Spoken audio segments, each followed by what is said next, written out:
Okay, we are starting. Thank you. So today's class we will start with chapter 10 of Companies Act, which is Audit of Companies. आज हम लोग chapter 10 के साथ शुरू करेंगे जिसका नाम है Audit of Companies. Now let me explain to you this chapter in a nutshell first, and then I will go forth and go ahead and explain you know, some of the sections in today's class, because this is one of the biggest chapters and this is one of the most important chapters. क्यों? पहला चीज, ये audit of companies जो chapter 10 of companies act है, इसमें sections जो covered है वो है सेक्शन 139 से लेके 148. These 10 sections are covered in this chapter under Companies Act 2013. मतलब रियल एक्ट में भी यही चैप्टर है, चैप्टर 10, और उस चैप्टर के अंदर यही 10 सेक्शंस है, और ये 10 सेक्शंस का हेडिंग है audit of companies, AOC. Now ये जो चैप्टर है, ये चैप्टर इतना इंपॉर्टेंट क्यों है sir? Because this chapter is not only there in law but it is also there in audit. The first thing a student needs to understand, especially if he is taking classes from a teacher who's teaching you law as well as audit, the first thing you need to understand is the importance of this chapter from the perspective of two papers, not only law but also audit, and मतलब दो तरफा benefit है. It's like a double-edged sword. Okay. The second thing which you need to keep in mind while doing this chapter is audit के बारे में कोई idea रहता ही नहीं है स्टूडेंट लोग को. तो ऑडिट के बारे में स्टैट्यूटरी या लीगल आइडिया होना चाहिए. लॉ क्या बोल रहा है, कंपनीज एक्ट क्या बोल रहा है, ऑडिट क्यों होना चाहिए, कब होना चाहिए, कैसे होना चाहिए, ऑडिटर को कैसे अपॉइंट किया जाएगा, ऑडिटर कब तक अपॉइंट होगा, ऑडिटर को रिमूव कैसे किया जाएगा, पेनल्टी क्या है, ऑडिटर क्या क्या सर्विस दे सकता है, नहीं दे सकता है, ऑडिटर कौन बन सकता है, कौन नहीं, ये सारा चीजें, ऑडिटर का ड्यूटी एंड रोल क्या होगा, ये सारा चीजें स्टैट्यूटरीली ये सेक्शंस में लिखा है. तो ये सेक्शंस इतना वाइटल है, not only from perspective of law but also from the perspective of audit. Okay, so this is a single chapter but it has got dual benefits, and when I teach this chapter I expect both law and audit students to attend this class. So this is a live class for audit as well as law, combined topic. Okay, now going forth I will firstly introduce to you all the sections of this chapter. ये chapter का जितना भी sections है वो सारा sections को मैं एक बार नटशेल में आप लोग को समझाऊंगा. ठीक है, पहला चीज, the first thing is section 139. Section 139, let's talk about it. Section 139 is nothing but appointment of auditors. Appointment of auditors. Okay, appointment of auditors, ये क्या है सर? ये जो अपॉइंटमेंट ऑफ ऑडिटर्स है, ये basically how an auditor will be appointed by a company, be it a normal company or be it a government company, be it the first auditor of the company or the subsequent auditors. ये सारा चीज कितना दिन के अंदर कैसे, क्या formality fulfil करके एक ऑडिटर को अपॉइंट किया जाएगा, या एक ऑडिटर चला गया तो उसका जो पोजीशन वैकेंट हुआ वो filling up such position of casual vacancy, how that will be done, everything will be covered under section 139.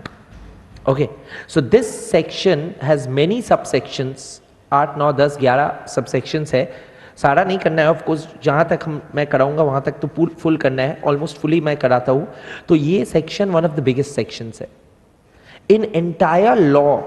ये one of the biggest sections है, very important section, appointment of auditor section 139. This does not only cover appointment, it covers reappointment, it covers filling up of casual vacancy, it covers rotation of an auditor. So it covers many things, aspects. One is appointment, the other one is reappointment, the next is rotation, auditor कब तक office hold करेगा, कब rotate करना पड़ेगा, then filling up of casual vacancy, filling up of casual vacancy. This is a single big chapter. If you recall last class when I was concluding with chapter 7, I was telling you guys that ये chapter अगर आज चालू भी होता है तो 1 घंटा लगेगा एक टॉपिक कराने में, नहीं तो आधा हो जाएगा, क्योंकि ये सेक्शन है ही 1 घंटे वाला सेक्शन. ठीक है. The next section, which is section 140, section 140 is also equally big and बहुत ही बढ़िया सेक्शन है. इसका नाम है removal of an auditor. Removal of an auditor. अच्छा देखो, ऑडिटर को लाया कैसे जाएगा वो बोल रहे सेक्शन 139 39, और सेक्शन 140 बोल रहे कि ऑडिटर को हटाया कैसे जाएगा. ठीक है ना. तो एक हो गया ऑडिटर को अपॉइंट या कैसे ले आओगे, दूसरा हो गया ऑडिटर को कैसे हटाओगे. ठीक है. So appointment and removal of auditor. Okay, section 141. Section 141 is another big chapter, another big section and another important section, because this talks about Q and D. Sir, Q for qualification, D for disqualification of an auditor. मतलब auditor बनने के लिए क्या क्या qualification चाहिए, आपको CA होना पड़ेगा, एंड क्या क्या डिस्क्वालिफिकेशन, मतलब सीए क्या क्या करने से वो डिस्क्वालिफाइड हो जाएगा. क्लियर है? Okay. Now these three are very important chapters of this very important sections of this chapter. 142 is a small section, insignificant, yet हम लोग तो करेंगे. रेम्यूनरेशन ऑफ एन ऑडिटर कैसे होगा, क्या होगा. Section 143 is another big section, very big section, but mind you, this section 143 is more important from audit perspective than law. These three are equally important for audit and law, but mostly important for law. The fourth section, which is section 143, fifth section, section 143, that is more important from the perspective of audit, duties of an auditor. ये हम लोग last में करेंगे. मतलब अभी जो flow है, flow में 143 को स्किप करके लास्ट में जाके ये करेंगे. ठीक है. Sorry, just a moment.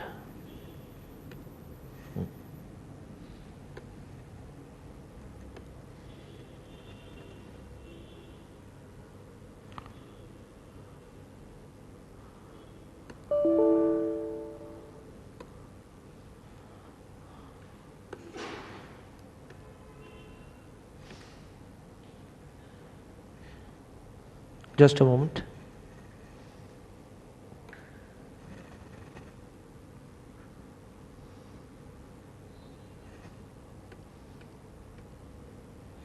Okay, section 143. I just need 1 second.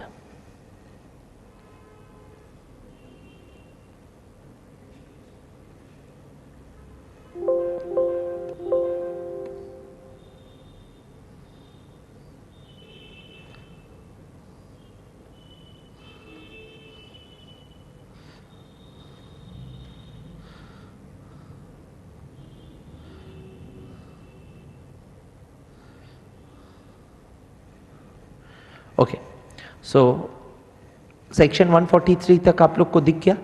I am going to a new slide so that this can be negated.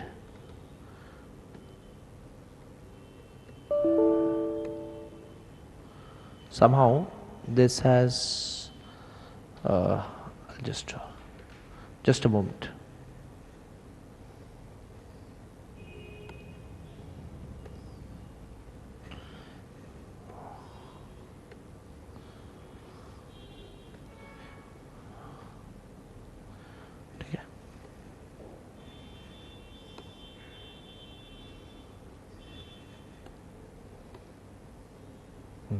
Okay, so section 144. Section 144 talks about all the services which an auditor can give and cannot give. That means basically if I am appointed as an auditor in a company, I am disallowed and I cannot provide certain services to my client when I am appointed as an auditor in the company. Suppose I am the auditor of the company, I cannot be their investment advisor at the same time. So section 144 disqualifies or debars you from providing some services to the client which are known as list of negative services. Auditor होने के साथ साथ आप ये सारा services नहीं दे पाओगे, ठीक है. So list of negative services. Negative list of services मतलब these services as an auditor you cannot provide, ठीक है. Section 145 and 146 and 147 and 148 are 145, 6 and 7 are very small. 145 and 6 basically, 147 is punishment, penal provision. पूरा ऊपर में जितना भी non compliance अगर होगा तो पनिशमेंट यहाँ पे मिलेगा.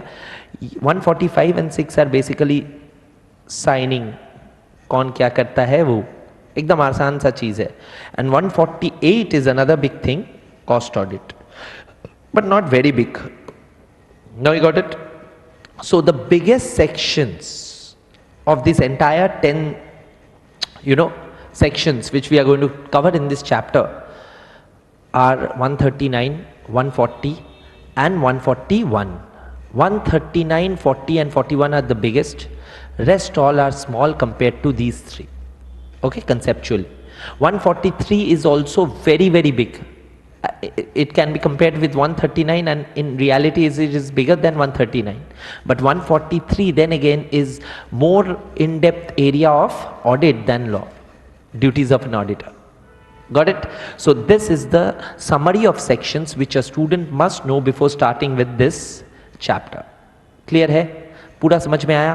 तो 139, 140 एंड 141 ये तीनों सबसे बड़ा सेक्शन है लॉ का पर्सपेक्टिव से. ऑडिट का पर्सपेक्टिव से 143 सबसे बड़ा सेक्शन है और ये चारों बड़ा सेक्शन है कंपेयर टू बाकी 6 sections which are there in this 10 sections of this chapter 10. Clear? एक कंट्रोल आ गया, सेक्शन भी याद रहेगा इस तरह से. ओके, तो I am starting with the first section which is section 139, appointment of auditors.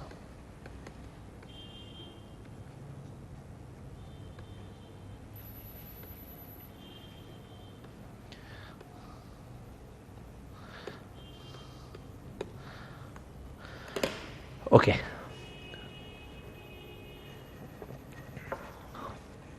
now how can an auditor be appointed? I will tell you the process in a nutshell. In a nutshell, first I'll whiteboard you and then we will read from the slide as well as from the book like typically we do. Okay, but prior to that I need you guys to understand what is the process of appointment of an auditor in any company, how an auditor is appointed. Okay, so prior to I say anything, firstly I want you guys to introduce to you guys a committee which is compulsory in certain companies. The name of the committee is audit committee. ये आप लोग का syllabus में, CA का syllabus में directly नहीं है, ये सेक्शन 177 ऑफ कंपनीज एक्ट बोलता है, तो सेक्शन 148 में खत्म हो जाता है आपका सीए इंटर का law syllabus for companies act. तो सेक्शन 177 का ये जो कमिटी फॉर्मेशन का बात है, ये सिलेबस में डायरेक्टली है नहीं, बट इसका इन्फ्लुएंस ऑडिट एंड लॉ में दिख रहा है। क्यों? क्योंकि अपॉइंटमेंट ऑफ ऑडिटर करने का एक खास स्टेप इन लोग के ऊपर है। कौन सा कंपनीज में? जिस कंपनीज को आवश्यकता है ऑडिट कमिटी फॉर्म करे। तो ऑडिट कमिटी एक खास कमिटी है जो सेक्शन 177 कहता है कंपनीज एक्ट का, कुछ कंपनीज को कंपल्सरीली फॉर्म करना होगा। Okay, now I'll tell you which companies need to form an audit committee compulsorily, and I'll also tell you the role of an audit committee so that when we refer to audit committee from time to time, you guys have an idea. Are you getting me? So first thing I'm starting with is what is an audit committee and which companies are required to form an audit committee compulsorily. ठीक है? So it must be formed, must का मतलब ही होता है compulsion, by following companies.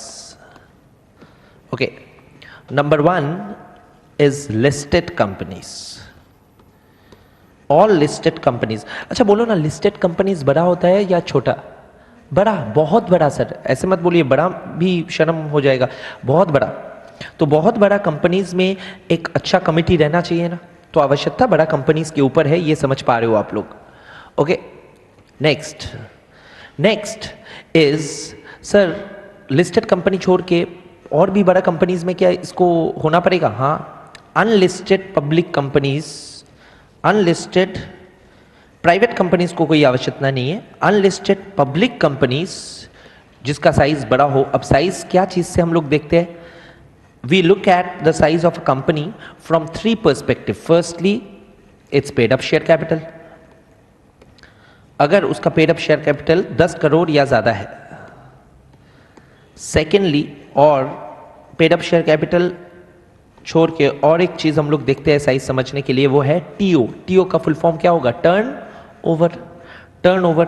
Turnover अगर 100 करोड़ या ज़्यादा है, या फिर वो आउटस्टैंडिंग लोन या बोरोइंग्स या डिपॉजिट्स पब्लिक से जो लिया है वो ग्रेटर देन इक्वल टू नहीं, वो ग्रेटर देन 50 करोड़ है। 10, 100, 50। यानी कि ऑडिट कमिटी कौन सा कंपनीज को कंपल्सरीली फॉर्म करना पड़ेगा? नंबर 1, लिस्टेड कंपनीज, इंडिया में जितना भी कंपनीज लिस्टेड है वो सारा कंपनीज को फॉर्म करना पड़ेगा ही। और अनलिस्टेड पब्लिक कंपनीज में से जो कंपनीज का पेड अप शेयर कैपिटल या फिर 10 करोड़ या ऊपर है, या फिर टर्नओवर 100 करोड़ या ऊपर है, या फिर बोरोइंग्स आपका 50 करोड़ से ऊपर है। क्लियर है? समझ में आया? तो ये है फंडा ऑफ ऑडिट कमेटी जो सेक्शन 177 ऑफ कंपनीज एक्ट बोलता है, जो आप लोग का किताब में डायरेक्टली नहीं रहेगा बट इनडायरेक्टली ऑडिट कमेटी कौन सा कंपनीज को फॉर्म करना पड़ेगा, ये आप लोग को जानने से आप लोग का सुविधा होगा। क्लियर है? Okay, the next thing, sir audit committee का फंक्शन क्या होता है और कौन ऑडिट कमेटी का मेंबर हो सकता है? अब और एक ज्ञान दूंगा जो सीए फाइनल का ही चीज़ है, जो अभी नहीं है, ऑफकोर्स सीए फाइनल में रहेगा, इसलिए बोल रहा हूँ सीए फाइनल का चीज़ है। तो डायरेक्टर्स का जितना भी सेक्शन है सेक्शन 149 से शुरू हो रहा है। Okay, directors of a company could be of 2 types. एक सुनते हो एग्जीक्यूटिव डायरेक्टर्स या ईडी, एग्जीक्यूटिव डायरेक्टर्स, और एक होता है, अच्छा एग्जीक्यूटिव को मैं डिपेंडेंट कह सकता हूँ? हाँ, डिपेंडेंट मतलब जो लोग कंपनी से पैसा लेके कंपनी का एम्प्लॉय जैसा बर्ताव करता है, कंपनी में रहने वाला डायरेक्टर। और कुछ डायरेक्टर्स होते हैं इंडिपेंडेंट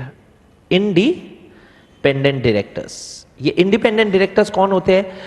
कंपनीज एक्ट 2013 में बहुत सारा इंडिपेंडेंट डायरेक्टर्स रहने का कंपल्शन किया है। कौन? गवर्नमेंट ने। क्यों? इंडिपेंडेंट डायरेक्टर्स, कुछ ऐसा डायरेक्टर्स होगा जिसका कोई डिपेंडेंसी नहीं होगा कंपनी के साथ। तो इससे क्या होगा? बोर्ड ऑफ डायरेक्टर्स में अगर कुछ इंडिपेंडेंट डायरेक्टर्स रहेगा तो कंपनी गलत काम करने से डरेगा ना, है ना?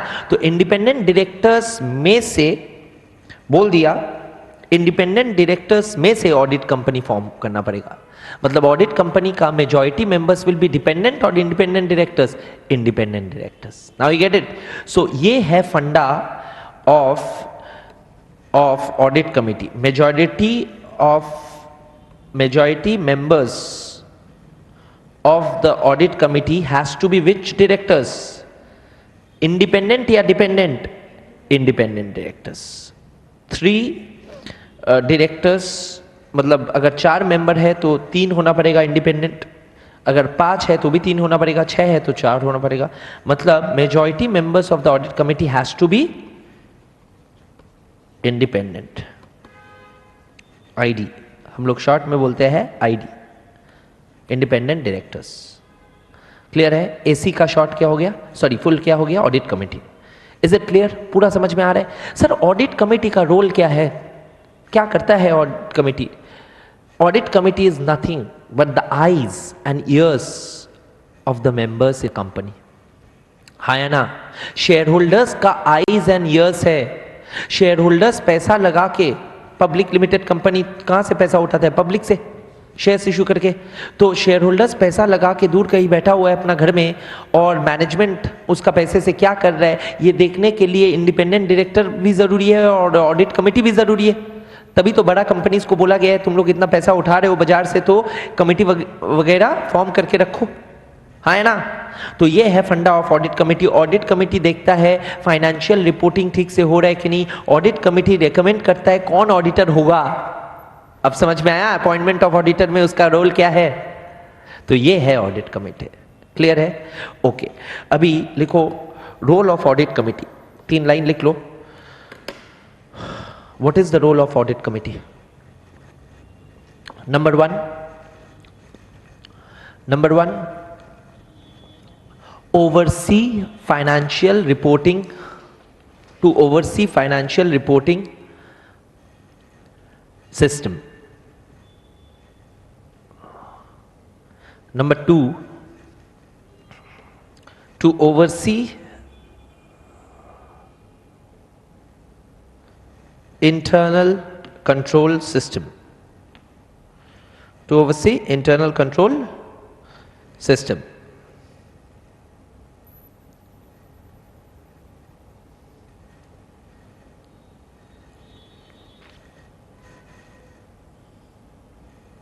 Okay. Number 3,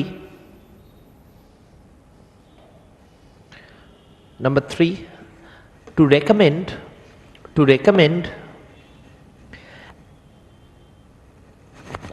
appointment and remuneration of auditors. ये जो नंबर 3 वाला फंक्शन है या रोल है, यही डायरेक्टली लगने वाला है हम लोग का काम में। अब यही देखेंगे हम लोग। ऑडिट कमेटी का रेफरेंस यहाँ पे होगा, रेमुनरेशन है सेक्शन 142 एंड अपॉइंटमेंट हो गया section 139। So time to time section 139 and 142 will refer to audit committee, but many of the students will not have the knowledge unless they do this. Got it? Okay. Now let us come to 139 जो मैं framework समझा रहा था, appointment of auditors. इसका भी पहले मैं white boarding कराऊंगा और पूरा पहले समझ लेंगे, पूरा एकदम दिमाग में आ जाएगा, फिर हम लोग देखेंगे रीडिंग वगैरह। ओके, स्लाइड बना हुआ है, डोंट वरी। अच्छा, तो सर पहला स्टेप क्या है? पहला स्टेप ऑडिटर को अपॉइंट करने के लिए कंपनी में सबसे पहले एक ऑडिटर का नाम आएगा ना, और ऑडिटर का नाम रिकमेंड कौन करेगा? आसमान से आएगा नाम? नहीं, कोई एक बंदा करेगा या कोई एक कमेटी करेगा। तो जिस कंपनी में ऑडिट कमेटी मैंडेटरी है और जिस कंपनी में ऑडिट कमेटी है, उस कंपनी में audit committees name shall be recommended by the audit committee. So it's the duty of the audit committee to recommend the name of the auditor to the board, and then the board of directors will connect this with section 96. Connect this with section 96 मैं जो बोलने वाला हूँ, section 114 ordinary business. हाँ, अड्डा में एक क्या था, एजीएम में, हर एजीएम में अपॉइंटमेंट ऑफ ऑडिटर होता है ना। तो this name suggested and recommended by the audit committee will be reviewed and assessed by board. And board अगर देखे कि नहीं ये ठीक है, ऑडिटर अच्छा दिया है, रिकमेंड किया है, तो बोर्ड क्या करेगा, बोर्ड ऑडिटर के साथ बातचीत करने के बाद ऑडिटर का नाम रेकमेंड करेगा एजीएम में अपॉइंटमेंट के लिए। फिर एजीएम में ऑर्डिनरी रेजोल्यूशन पास होकर ऑडिटर को अपॉइंट किया जाएगा। मेरा बात समझ में आया? तो पहला जो प्रोसेस में पहला कदम है, पहला स्टेप है, ऑडिटर का नाम रेकमेंड किया जाएगा ऑडिट कमिटी का जरिए। Audit committee will recommend the name of the auditor, then that auditor shall be reviewed by the board. Then after getting in touch with such auditors, whether they are eligible for appointment or not, after seeing everything, and after asking their consent whether they are willing to be appointed, then the board will go ahead and suggest this name to be appointed in the AGM, and OR will be passed and this auditor will be appointed. Acha sir, in companies where there is no audit committee, the board will itself do everything, है ना? यही है फंडा। तो sir यही steps क्या है? हाँ यही स्टेप्स है, समझ में आ रहा है कनेक्ट करके? ओके। तो number 1, audit committee shall propose the name of the auditor,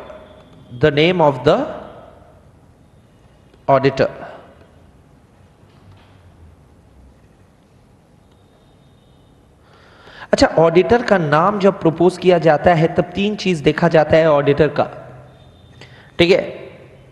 क्या क्या 3 चीज देखा जाता है मैं बता दूं। नंबर 1 देखा जाता है उसका एक्सपीरियंस। उसका क्या देखा जाता है? एक्सपीरियंस। अच्छा, एक्सपीरियंस सिर्फ काफी नहीं होता है, एक्सपीरियंस से भी पहले एक चीज देखना चाहिए ना, वो सीए है कि नहीं, क्वालिफाइड है कि नहीं, है ना? तो क्वालिफिकेशन एक्सपीरियंस एंड लास्टली देखा जाता है डिसिप्लिनरी कोई केस है कि नहीं इसके खिलाफ पेंडिंग आईसीआई के साथ। क्योंकि अगर डिसिप्लिनरी केस में ये फंस गया है, मतलब इनडिसिप्लिन्ड है फर्म या वो सीए, तो उसको तो तुम अपॉइंट नहीं कर पाओगे। तो 3 चीज देखा जाता है। Number 1 is qualification, number 2 is experience, number 3 is disciplinary cases pending against such firm और सीए, ठीक है? तो कंसीडरिंग द फॉलोइंग, कंसीडरिंग क्या क्या? Number 1 qualification, number 2 experience, and number 3 disciplinary cases pending against such CA.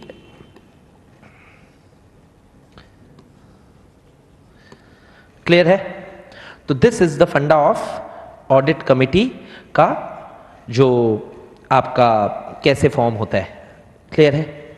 अच्छा sir बताइए, ये पहला कदम है, ये करने का कोई टाइम लिमिट होगा? Of course there is no time limit. AGM का कभी भी पहले कर सकते हो, कोई टाइम लिमिट नहीं है, कोई पाबंदी नहीं है। कंपनीज एक्ट कुछ नहीं बोल रहे कि कब ऑडिट कमेटी को ये काम करना पड़ेगा, है ना? एजीएम का टाइमलाइन है, बट इसका कोई टाइमलाइन नहीं है। समझ में आया? ये जनरल प्रोसेस को समझा रहा हूं। तो there is no time limit to do such a thing. Okay, फिर इसके बाद क्या होगा? ये लोग रेकमेंड किसको किया, प्रपोज किसको किया? बोर्ड को। तो बोर्ड के पास फिर मैटर जाएगा। तो before moving ahead with the appointment, then board shall do some homework. What homework will the board do? Board shall get in touch with the auditor directly and ask whether they want to get appointed as an auditor, ना? That's important ना? तुम ऐसे ही किसी का नाम लिया और उसको अपॉइंट कर दिया, उसको पता भी नहीं है, ऐसा थोड़ी ना हो सकता है। मेरा बात समझे? तो बोर्ड को नाम प्रपोज हुआ तो बोर्ड तो get in touch with CA करेगा एंड सीए से पूछेगा और सीए से डिक्लेरेशन मांगेगा। हम लोग से डिक्लेरेशन मांगा जाता है अपॉइंटमेंट के पहले, हम लोग को अपॉइंट करने से पहले डिक्लेरेशन मांगा जाता है। क्या चीज का declaration sir? 4 point declaration. 4 point उस डिक्लेरेशन में रहना चाहिए। नंबर 1, अपॉइंटमेंट कंपनीज एक्ट के तहत होगा कि नहीं? ऑफ कोर्स कंपनीज एक्ट के तहत होना चाहिए। नंबर 2, हम लोग डिस्क्वालिफाइड है कि नहीं? तो हम लोग को लिखना पड़ता है we are not disqualified to be appointed as an auditor. Number 3, एक सीलिंग लिमिट बोल के चीज होता है। सीलिंग लिमिट क्या होता है? सीलिंग लिमिट भी डिस्क्वालिफिकेशन के अंदर ही है, बट सीलिंग लिमिट का डिक्लेरेशन अलग से भी लिया जाता है। सीलिंग लिमिट मतलब हर एक ऑडिटर बड़ा कंपनीज 20 बड़ा कंपनीज का ऑडिट कर सकता है 1 साल में। तो अगर मेरा ऑलरेडी 20 कंपनी हो चुका है, मतलब मेरा कोटा पूरा हो चुका है, मैं और बड़ा कंपनी में ऑडिटर अपॉइंट नहीं हो सकता हूं, भले ही छोटा कंपनी में मैं हो सकता हूं। ठीक है, ये क्वालिटी कंट्रोल के लिए ये एक नियम है। क्यों? जाके ऑडिट खराब ना हो। तुम 20 से अधिक कंपनी में ऑडिटर एक साल में अगर होंगे तो क्वालिटी तो गड़बड़ा जाएगा ऑडिट का। तो जाके quality of audit is intact, companies act में सेक्शन 141 में ये पढ़ेंगे हम लोग, सीलिंग लिमिट वाला चीज। तो सीलिंग लिमिट लेके और एक डिक्लेरेशन चाहिए। तो पहला डिक्लेरेशन कंपनीज एक्ट के तहत अपॉइंटमेंट होगा कि नहीं। दूसरा डिक्लेरेशन क्या बोला? दूसरा डिक्लेरेशन बोला कि ऑडिटर से पूछा जाएगा कि हाँ वो डिस्क्वालिफाइड है कि नहीं। एंड थर्ड वाला ये सीलिंग लिमिट वाला पॉइंट। अच्छा, फोर्थ डिक्लेरेशन क्या होगा? तुम पूछोगे कि आपके खिलाफ क्या क्या पेंडिंग केसेस है, अगर कुछ है तो आप ही दे दो। तो वो अगर इनसिग्निफिकेंट कोई पेंडिंग केसेस चल रहा है, चल ही सकता है, तो वो बोलेगा डिसिप्लिनरी। ठीक है, तो बोर्ड वो 4 डिक्लेरेशन लेने के बाद ऑडिटर का नाम क्या करेगा? प्रपोज करेगा एजीएम में to be appointed as an auditor, and after passing ordinary resolution in the AGM only the auditor can be appointed. Got it? पूरा तरकीब समझ में आया? तो स्टेप 2 होगा, step 2 is before moving ahead with the appointment BOD shall obtain 4-point declaration. 4-point declaration. Number 1 वो क्या पूछेगा कि कंपनीज एक्ट के तहत, प्रोविजंस के तहत अपॉइंटमेंट हो रहा है कि नहीं। Appointment made with in provisions of the act.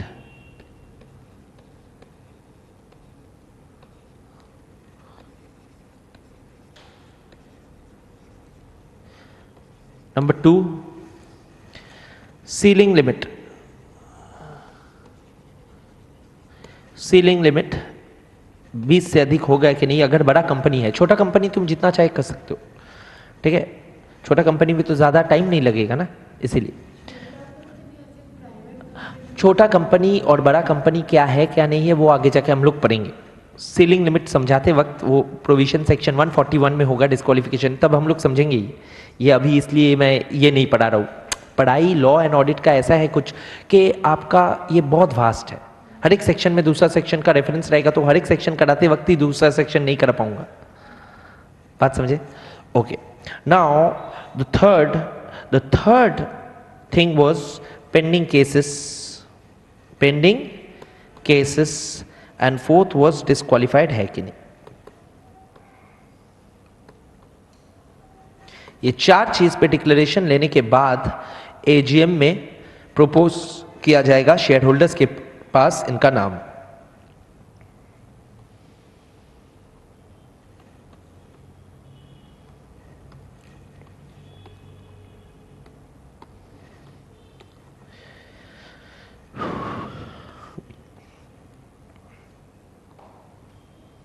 AGM, auditor against the auditor, disciplinary ये जो है, ये 3 और ये 3 एक है।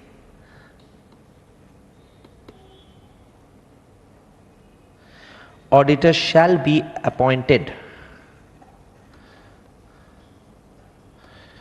by shareholders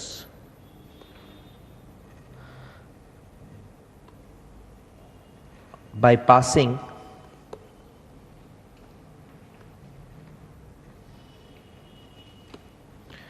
ordinary resolution OR। OR का मतलब क्या होता है? 50% या 75%? 50%, ठीक है ना। तो by passing OR।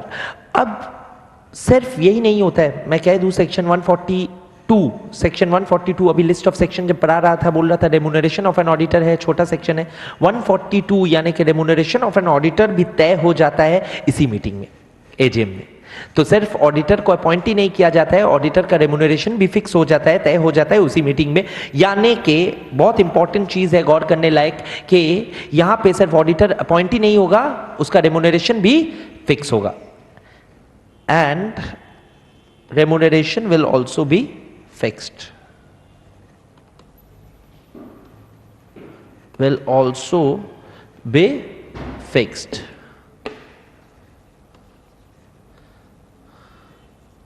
Okay. Now number 4th, sir एक और चीज है, हाँ लोग यहां पे आके रुक जाते हैं, बट पूरा चीज को समझने के लिए एकदम अच्छे से तब जाके प्रोसीडियर प्रैक्टिकल लाइफ में भी अच्छे से कर पाओगे एंड चीज दिमाग में रह पाएगा। क्या सर? सिर्फ ये नहीं है, देखो एक कंपनी एक पब्लिक व्हीकल है, in a way a company is a public entity, yes और नो? पब्लिक लिमिटेड कंपनी अगर है तो पूरा ही है, प्राइवेट लिमिटेड कंपनी भी क्या मतलब कहीं अलग ऑपरेट करता है या पूरा सोसाइटी में ही है? सोसाइटी में है, लीगल पर्सन है। तो जितना भी कंपनीज है, प्राइवेट हो पब्लिक हो, ऑडिटर अगर अपॉइंट किया, ऑडिटर अपॉइंटमेंट के साथ साथ सुनो, ऑडिटर को अपॉइंट करते वक्त 15 दिन, सर 15 डेज, यस 15 दिन के अंदर अंदर फॉर्म ADT 1 फाइल करना पड़ता है अपॉइंटमेंट का। अपॉइंटमेंट का 15 दिन के अंदर अंदर one shall file or the company shall file form ADT 1, form number ADT 1। जैसे चैप्टर 7 में फॉर्म नंबर MGT देख रहे थे, यहां पे 4 फॉर्म देखोगे इस चैप्टर में, ADT 1 2 3 4। रियल लाइफ MCA का वेबसाइट में पोर्टल में ले जाके दिखाऊंगा कभी। ADT 4 फॉर्म होता है, ये 4 फॉर्म ADT MCA पोर्टल में हम लोग को अपलोड करना पड़ता है, इलेक्ट्रॉनिकली फाइल करना पड़ता है कभी कभार। और ये अपॉइंटमेंट ऑफ ऑडिटर यानी कि सेक्शन 139 बोल रहे हैं कि कभी भी ऑडिटर अपॉइंट हो उससे 15 दिन के अंदर अंदर जैसे ही अपॉइंटमेंट होता है, यानी कि AGM से 15 दिन हो गया, AGM में ही अगर अपॉइंट होता है मैक्सिमम टाइम, तो AGM का 15 दिन के अंदर अंदर तुमको क्या फॉर्म अपलोड करना पड़ेगा? Form number ADT 1। तुम कौन हो? कंपनी, अपॉइंटमेंट ऑफ ऑडिटर के लिए। So file with ROC। Number 4 is file with ROC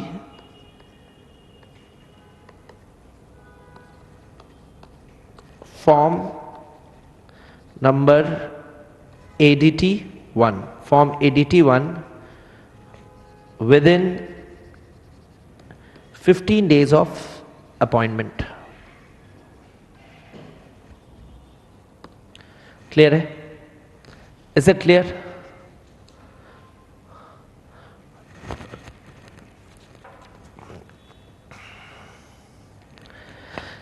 is it clear all of you? Okay, can we go ahead? यहां पूरा क्लियर हो गया? ये तो बेसिक प्रोसेस था, ये पूरा नटशेल में बोला जाके एकदम समझ में आ जाए पूरा कैसे एक ऑडिटर को अपॉइंट किया जाता है। ये सेक्शन में अलग से लिखा नहीं है ऐसा, ठीक है? ये माइंड मैपिंग था। Okay sir. सर अभी आप बोलिए कि नेक्स्ट क्या हम लोग सीखेंगे। देखो इस सेक्शन के अंदर बहुत सारा चीज था। एक था रोटेशन, एक था अपॉइंटमेंट, एक था filling up of casual vacancy. अच्छा सर और भी चीज है? हाँ और भी चीज है छोटा मोटा, जैसे कि appointment of a first auditor, appointment of subsequent auditors, appointment of first auditor in a government company, non government company, appointment of subsequent auditors in a government company and non government company. तो अभी appointment of first auditor समझते हैं। Appointment of first auditor, first he first है तो subsequent बाद में है। तो appointment of first auditor in a government company, sorry government and non government company दोनों ही समझते हैं एक साथ। Appointment of first auditor,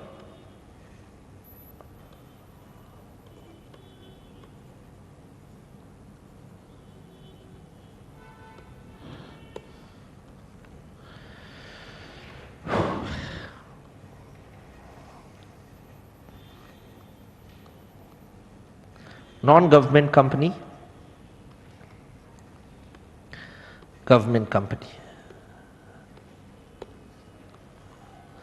okay now ये फर्स्ट ऑडिटर कैसे अपॉइंट होगा नॉन गवर्नमेंट कंपनी में, क्या क्या डेडलाइन है, क्या क्या कार्यक्रम है, क्या क्या प्रोसीडियर है, ये सारा सेक्शन 139 ही बोलता है।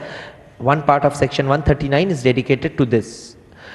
अच्छा फर्स्ट ऑडिटर मतलब कंपनी एक फॉर्म किया आपने, आप एक कंपनी फॉर्म किए तो हर कंपनी का कंपनीज एक्ट क्या बोल रहा है, एक ऑडिटर होना पड़ेगा, इसीलिए तो सीए लोग डिमांड है, ठीक है। अच्छा, तो सोचो अगर एक कंपनी फॉर्म हुआ, let's say this is the date of, this represents the date of incorporation of a company, date of incorporation. ये डेट ऑफ इनकॉर्पोरेशन से 30 दिन के अंदर, within 30 days, within 30 days from incorporation an auditor shall be appointed by the board. The first auditor of the company shall be appointed by whom? Board. क्योंकि AGM तक थोड़ी ना इंतजार करोगे आप, आपको तो जल्दी से जल्दी 1 महीने के अंदर ऑडिटर चाहिए, तो तब कैसे होगा? बोर्ड ऑफ डायरेक्टर्स ही तब ज्यादातर कंपनी में शेयर इशू भी नहीं हुआ होगा, है ना? तो 30 दिन के अंदर अंदर पहला ऑडिटर को अपॉइंट करना है, और पहला ऑडिटर करने के लिए किसको सौंपा जा रहा है रिस्पॉन्सिबिलिटी, जिम्मेदारी? बोर्ड को, ठीक है ना, बोर्ड को। अच्छा, अगर बोर्ड नहीं कर पाया, हो सकता है ना बोर्ड बिजी है या बोर्ड से नहीं हुआ, तो फिर भी ऑल्टरनेटिव दे दिया, तो बोला 90 days from incorporation, from incorporation 90 days, मतलब next 60 days, within next 60 days, या फिर 90 डेज फ्रॉम इनकॉर्पोरेशन के अंदर द members यानी what? shareholders, the members shall appoint in an EGM. अच्छा, EGM क्यों बोले सर? अच्छा, बोलना 90 डेज के अंदर, इनकॉर्पोरेशन का 90 डेज के अंदर कभी EGM हो सकता है? प्रैक्टिकली सोचो, ठीक है ना? तो EGM बुला के मेंबर लोग कर देगा अगर बोर्ड फेल किया विद इन 30 डेज। क्लियर है? दोनों में ही अपॉइंटमेंट हुआ है, तो ADT 1 भरोगे या नहीं भरोगे? बिल्कुल। डेट ऑफ अपॉइंटमेंट से हमेशा 15 दिन के अंदर अंदर ADT 1 must be filed with ROC। Clear है? क्लियर है? Is it clear? समझ में आ रहा है? तो this is the funda of non government company में कैसे क्या होगा। क्लियर है? अब गवर्नमेंट कंपनी का बात बोला जाए, देखो गवर्नमेंट कंपनी का बात बोलने से पहले मैं बता दूं, ये जो पहला ऑडिटर है, ये पहला auditor will hold office till when? ये भी एक इंपॉर्टेंट चीज है। The first auditor of a company shall hold office till the conclusion of the first AGM, till the conclusion of the first AGM, यानी कि पहला AGM का conclusion तक ये होल्ड करेगा ऑफिस। पहला AGM का कंक्लूजन तक होल्ड करेगा, फिर फर्स्ट AGM में जैसे ऑडिटर अपॉइंट होता है वैसे होगा।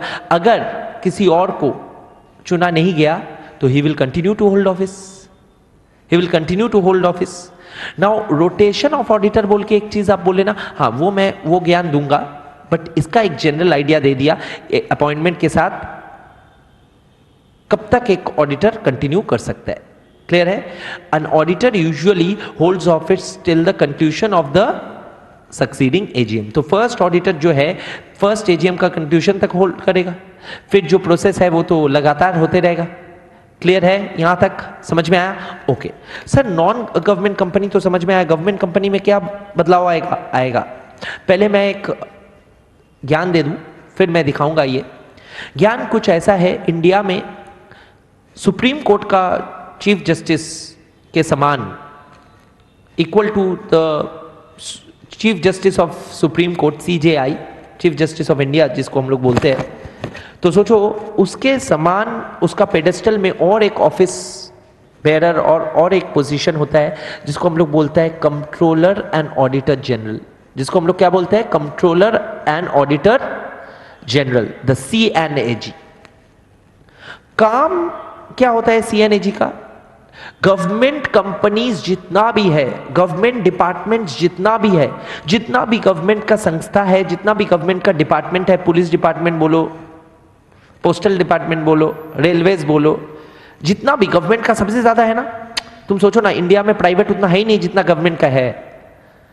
इंडियन रेलवेज पता है ना, इंडिया में सबसे ज्यादा जमीन का ओनर कौन है? इंडियन रेलवेज ही है। ट्रैक्स कितना है सोच। तो the idea is practical life सोचते सोचते पढ़ाई करोगे तब और इमेजिन कर पाओगे। तो इंडियन गवर्नमेंट का जितना हिसाब किताब है वो सब का रखवाला कौन होगा? Controller and auditor general. तो this office is a very important, very powerful public office. जितना भी फ्रॉड वगैरह गवर्नमेंट का स्कैम होता है ना, CNAG को पहले रिपोर्ट देने बोला जाता है। CNAG का रिपोर्ट पे ये जो कुछ दिन पहले प्रेजेंट गवर्नमेंट के खिलाफ जो रफाले डील का एलिगेशन उठा, और उसमें रफाले को लेके जो रिपोर्ट निकाला गया वो कौन निकाला?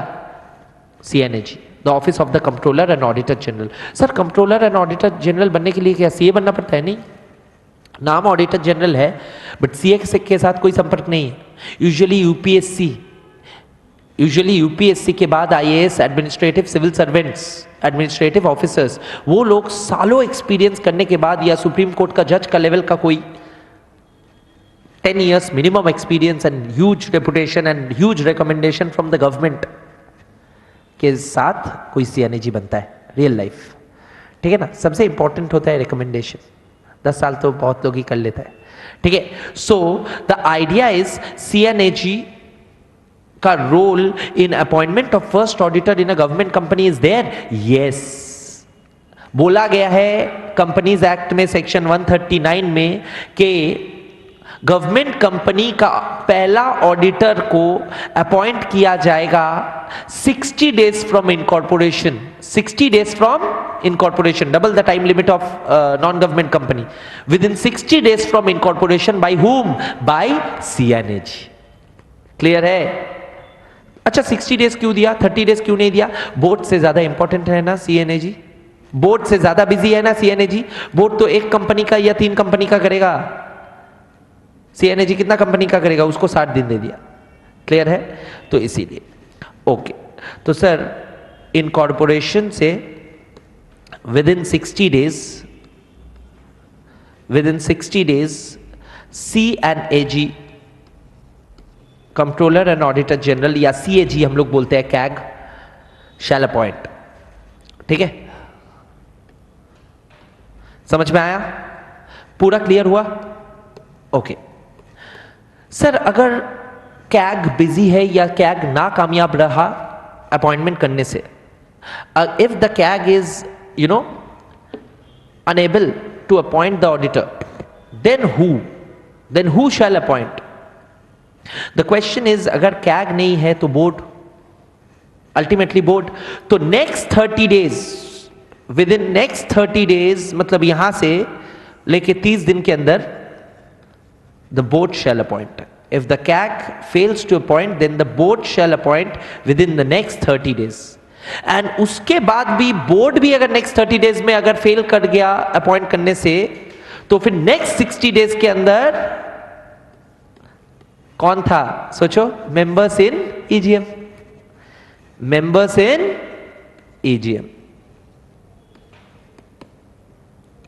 सर तो ये जो है, एक बार ये वाला पोर्शन देखिए, ये वाला सेम टू सेम वही है ना, आगे वाला नॉन गवर्नमेंट कंपनी हो गया ना, हाँ है ना। तो गवर्नमेंट कंपनी या नॉन गवर्नमेंट कंपनी में अपॉइंटमेंट ऑफ फर्स्ट ऑडिटर में ज्यादा फर्क नहीं है। फर्क केवल क्या चीज का है? नॉन गवर्नमेंट कंपनी में पहला मौका, सॉरी, गवर्नमेंट कंपनी में पहला मौका सीएनएजी को 60 दिन का दिया जाएगा। बाद का कार्यक्रम अगर सीएनएजी फेल कर गया, same to same non government company जैसा है। क्लियर है? याद रख पाओगे ऐसा पढ़ाने से, इसीलिए ये कंपेरेटिव कर रहा हूं। क्लियर है? The procedure is same but given in 2 different subsections of section 139. I am collating it and showing you this stuff, juxtaposing it against each other, side by side दिखा रहा हूं। क्यों? क्योंकि जाके आप लोग कंपेयर कर पाओ, देख पाओ सिमिलैरिटी एंड डिसिमिलैरिटी, तो याद रहेगा। क्लियर है? डायग्राम ले लिए? Can I move forward? Okay.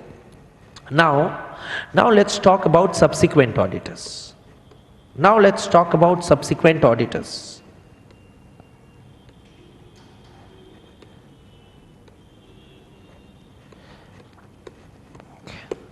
First auditor तो हो गया, subsequent auditor. Sir subsequent auditor तो आप पहले ही करा चुके हो। हाँ बिल्कुल करा चुका हूं। सब्सिक्वेंट ऑडिटर मतलब पहला ऑडिटर ऑफ कंपनी जो एक स्पेशल तरीके से होगा, हम लोग देख लिए। सब्सिक्वेंट ऑडिटर्स तो हमेशा एजीएम में ही होगा, हाँ है ना। सब्सिक्वेंट ऑडिटर तो हमेशा एजीएम में ही होगा, वो तो देख लिए एजीएम में अपॉइंट करने का तरकीब। Sir what about government company? याद रखना, गवर्नमेंट कंपनी में सब्सिक्वेंट ऑडिटर का थोड़ा सा अलग है। गवर्नमेंट कंपनी में सब्सिक्वेंट ऑडिटर का 6 महीने के अंदर करना पड़ेगा। 6 महीना कब से? With in within 6 months from the end of the financial year. Within 6 months from the end of the financial year. यानी के सॉरी मैं गलत बोल गया, within 6 months from the beginning of the financial year, यानी कि सेम ही है 30 मार्च 30 सितंबर, इसलिए मतलब चीज सब्सटैंशियली एक था, फॉर्म वाइज अलग था। तो beginning of the financial year का 6 महीने के अंदर उस फाइनेंशियल ईयर का ऑडिटर को अपॉइंट कर लेना पड़ेगा। ये आवश्यकता है किसको? गवर्नमेंट कंपनीज को। और बाकी नॉन गवर्नमेंट कंपनीज का तरकीब और तरीका तो पूरा आप लोग जान ही लिए, हाँ है ना। तो ये है funda of appointment. Now I will talk about something very important which is rotation, rotation of an auditor. Now let us focus on rotation of an auditor, the next important aspect of section 139। यहाँ पे बहुत अच्छे से बहुत कुछ समझ में आएगा, जो 5 साल वाला जो चीज सुने हो या जानते हो वो पूरा अच्छे से प्रेजेंट होगा, don't worry. Okay, rotation of an auditor.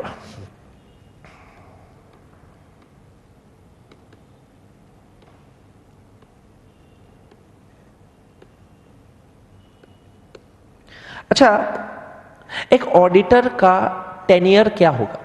Tenure मतलब कब तक वो ऑफिस होल्ड करेगा। मैं अभी बोला ना, first auditor will hold office till the conclusion of the first AGM, हाँ है ना। I just said the tenure of the first auditor is always the what? General tenure is the conclusion of the AGM. अच्छा, conclusion of the AGM क्यों बोल रहे हो sir? इतना technical word क्या है? क्यों technical words are important? Conclusion अगर नहीं बोलता, अगर सिर्फ बोलता फर्स्ट एजीएम, मतलब फर्स्ट एजीएम अगर हो गया तो फर्स्ट एजीएम में वो हट जाएगा। फर्स्ट एजीएम अगर कंक्लूड नहीं हुआ, एडजर्न हो गया, तो भी वो हट जाता। मेरी बात समझे? और जब मैं ये शब्द यूज कर रहा हूं conclusion of the first AGM, मतलब जब तक फर्स्ट एजीएम कंक्लूड नहीं होता है तब तक ऑडिटर इज द ऑडिटर। तो अगर कोई केस स्टडी समझा रहा हूं, अगर एक एजीएम होल्ड हुआ 28 सितंबर but it could not be concluded and it got adjourned, if the wording in the act would have been not till the conclusion of AGM but only till AGM, then the auditor would have deemed to vacate his office on 28th of September। मेरा बात समझ पाए? तो देखो, technical शब्दों का importance और emphasis यही है कि हम लोग एक शब्द जोड़ देंगे तो मीनिंग चेंज हो जाएगा।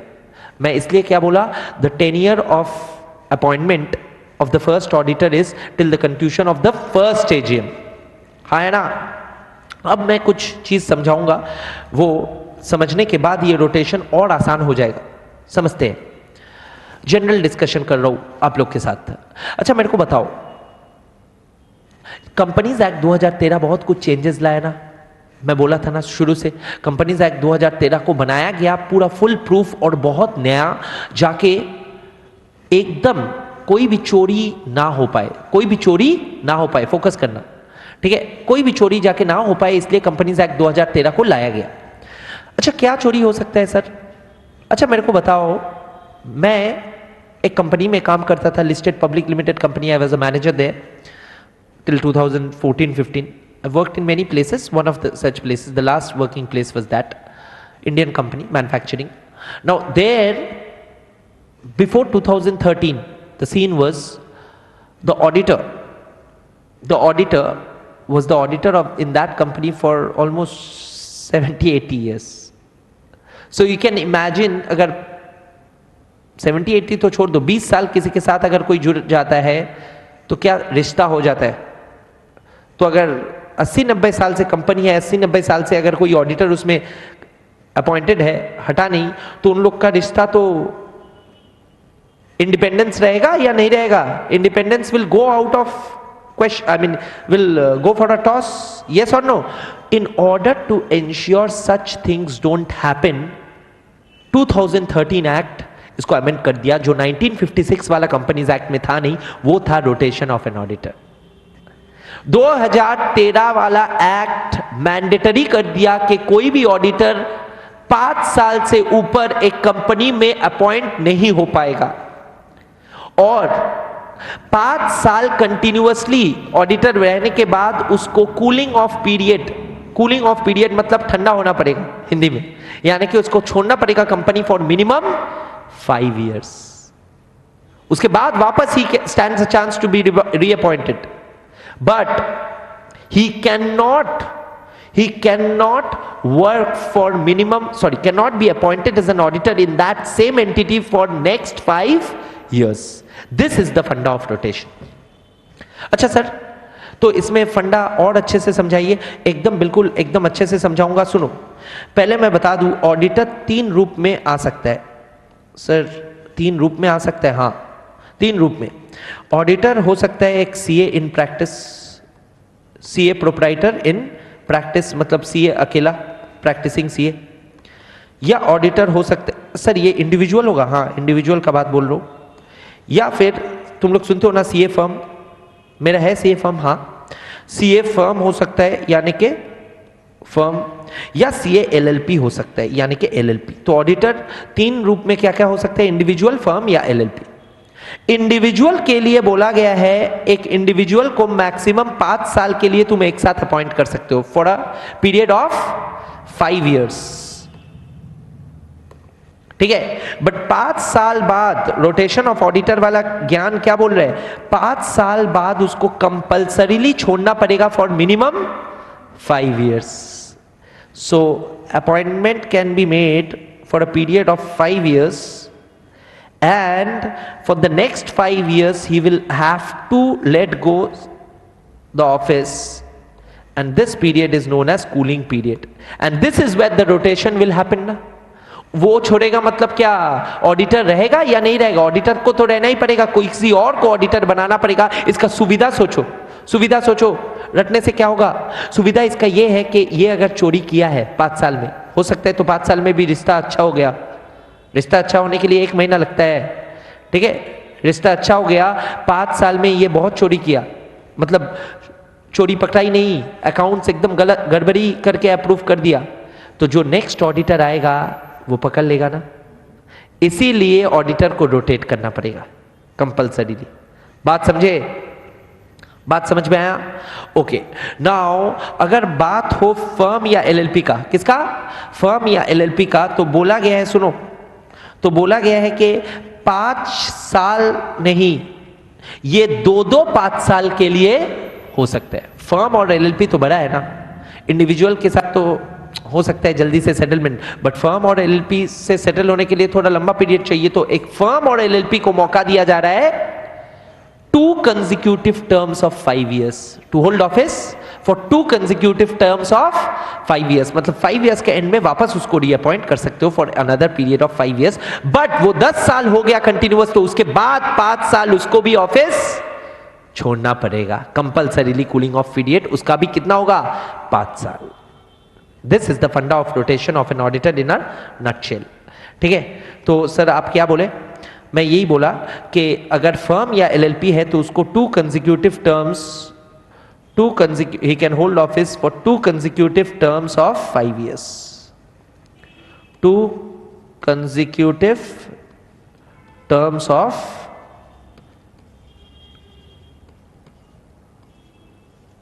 5 years। क्लियर है? बट उसको भी उसके बाद छोड़ना पड़ेगा for 5 years cooling period।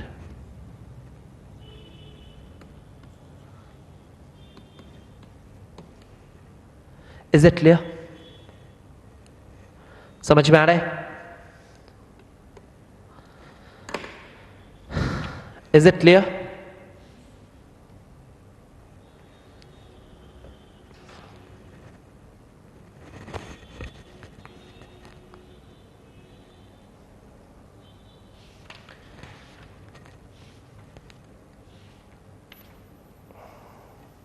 अच्छा सर 2 चीज बताइए। अच्छा कॉपी कर लो आप लोग।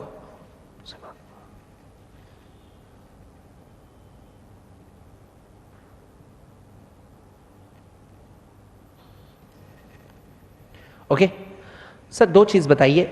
एक है ये जो ऑडिटर है, ये जो ऑडिटर है ये अपॉइंट हुआ 5 साल के लिए, ये चालाकी किया।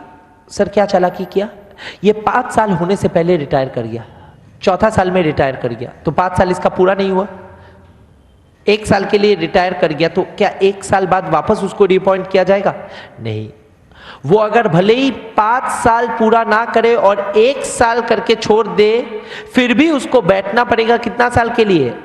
This is mandatory. This cooling of period of 5 years is mandatory and cannot be shortened. Cannot be shortened. Although appointment for 5 years can be shortened.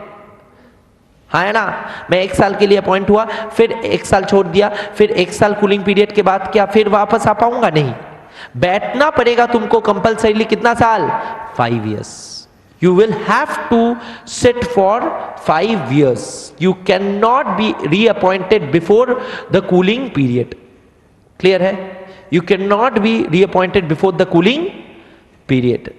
Is it clear? समझ में आ रहा है? फंडा क्लियर हो रहा है? अच्छा सर, ये क्या हर साइज का कंपनी के लिए ये रोटेशन वाला ज्ञान एप्लीकेबल होगा?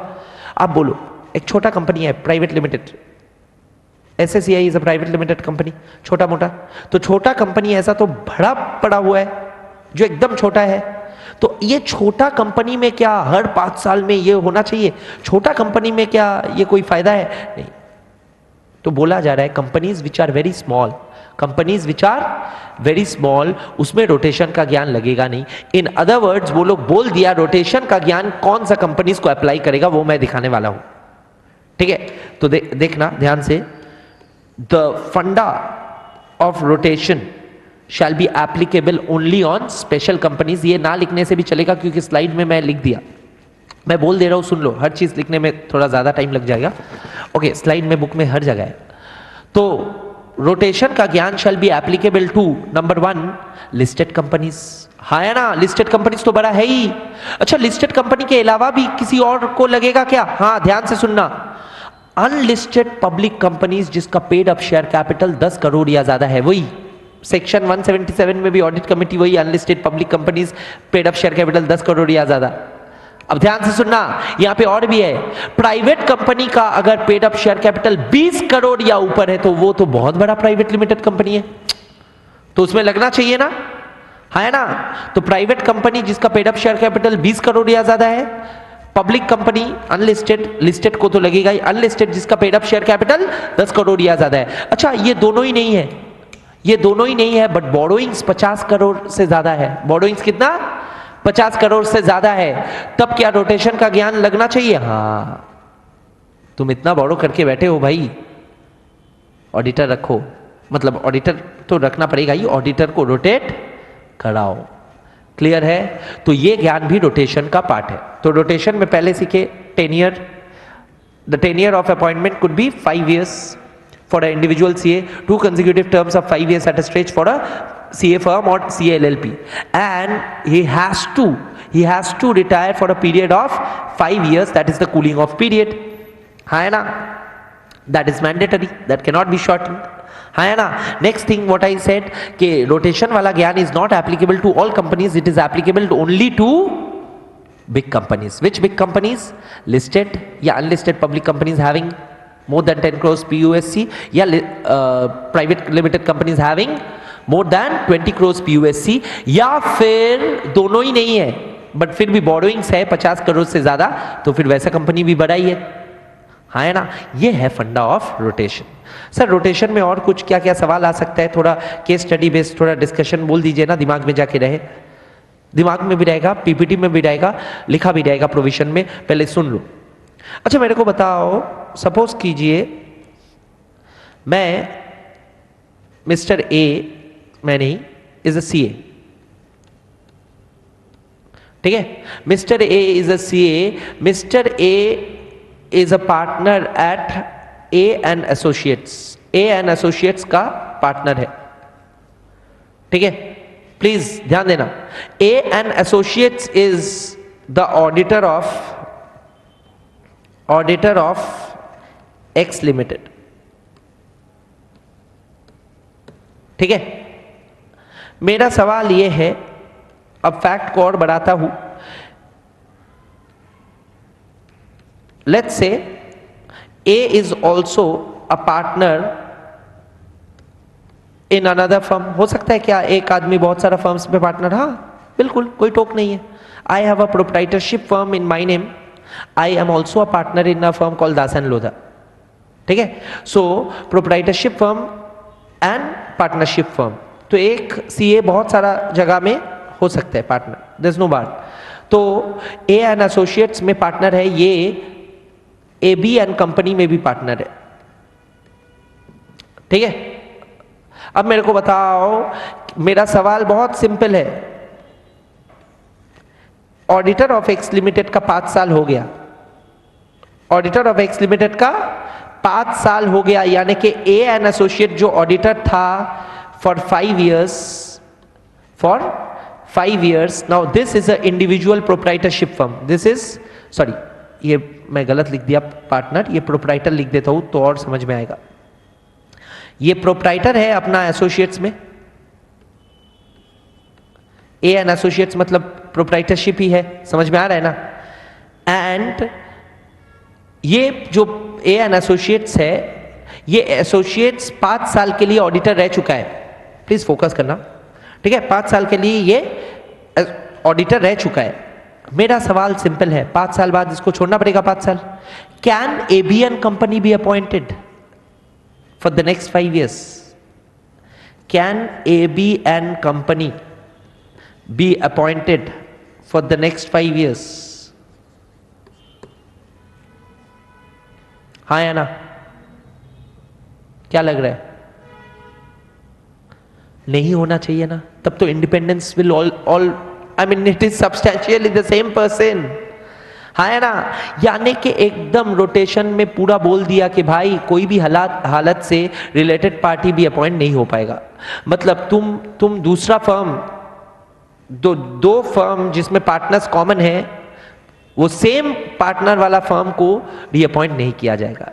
यानी कि मैं अगर कोई फर्म में अभी हूं पार्टनर का हैसियत से, और मैं दूसरा फर्म ज्वाइन कर लिया एज अ पार्टनर, तो मेरा क्लाइंट जो है, जो इस फर्म में था, वो अगर छोड़ के 5 साल उस फर्म में जाएगा, उस फर्म में नहीं जा पाएगा अगर मैं ज्वाइन कर लिया। Are you getting me? तो अभी इतना सारा क्राइटेरिया देख के एम्प्लॉयमेंट रूल्स भी चेंज होता है सीए फर्म का, बिकॉज 2013 के बाद रोटेशन का ज्ञान के लिए। क्लियर है? इनफैक्ट तुम लोग को पता नहीं कि suppose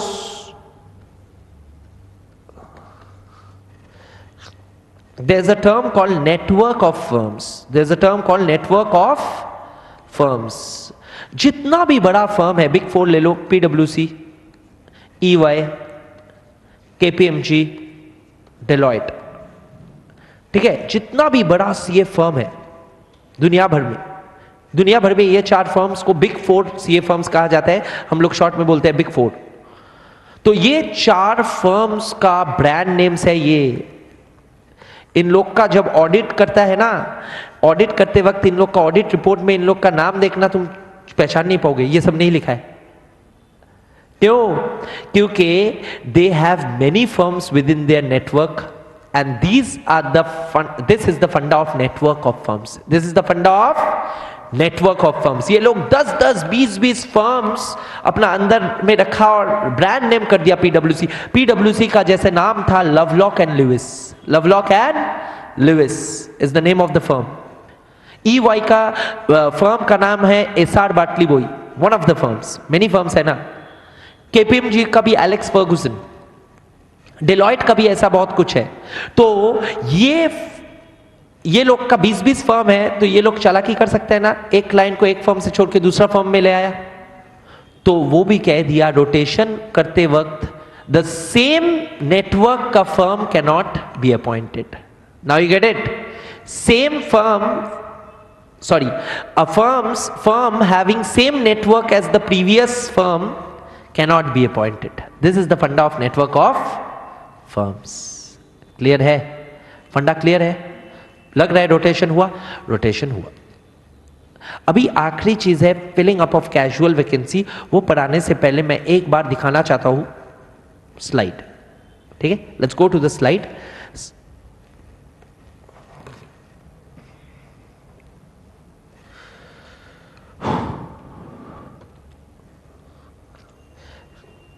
Okay, this is more or less clear. The sections given at a glance, 10 to section जो है, तो देखो क्या क्या 10 to सेक्शन है, मैं पहले ही बोल दिया था. मैं बोला था appointment of auditors section 139, removal, resignation and special notice section 140, eligibility, disqualification, qualification 141, remuneration 142, power and duties 143. याद है ना? 144 क्या है? मैं बोला था प्रोहिबिटेड सर्विसेज, ये प्रोहिबिटेड सर्विसेज 144 यहाँ पे है. साइनिंग ऑफ ऑडिट रिपोर्ट्स मैं बोला था ना, साइन 145, 146 ऑडिटर टू अटेंड, ये दोनों 145 6 है. 147 is punishment and 148 is cost audit. Summary of sections. Okay sir, appointment of auditor section 139 क्या बोल रहे हैं? पढ़ो, एक बार पढ़ो. के every company at the first AGM, यानी कि फर्स्ट ऑडिटर का बात बोला या सब्सिक्वेंट ऑडिटर का बात बोला? Subsequent auditor. फर्स्ट एजीएम तक कौन होल्ड करता है office? First auditor.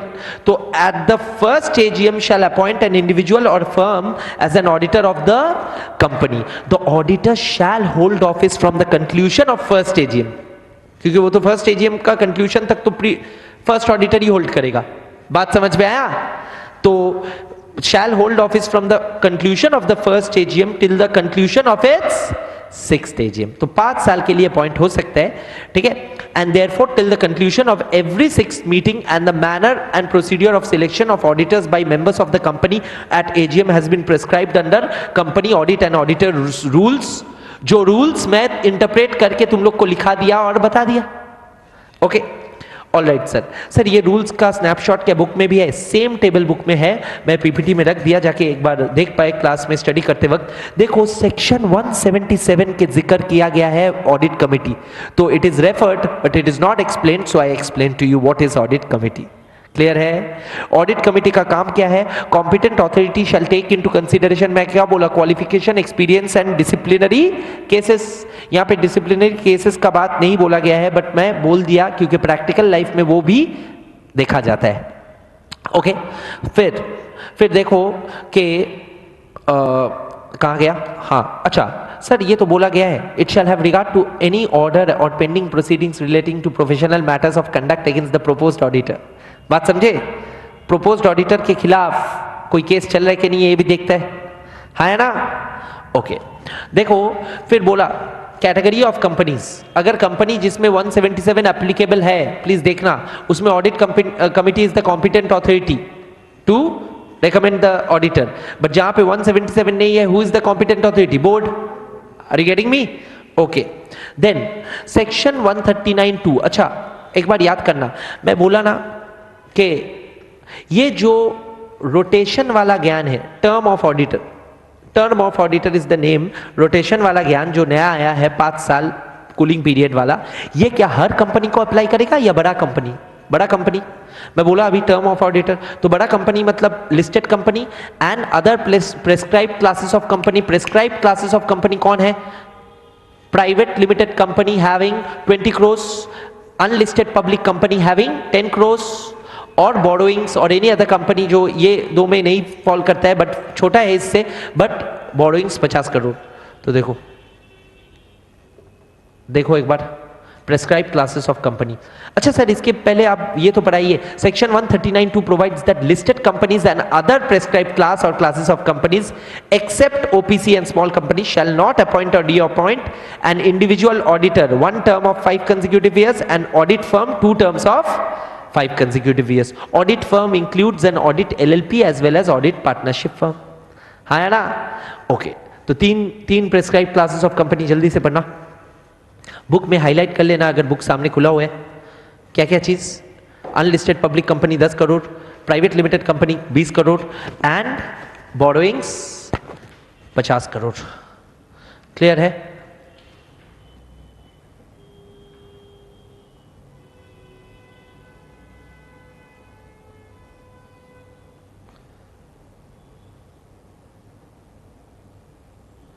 Is it clear?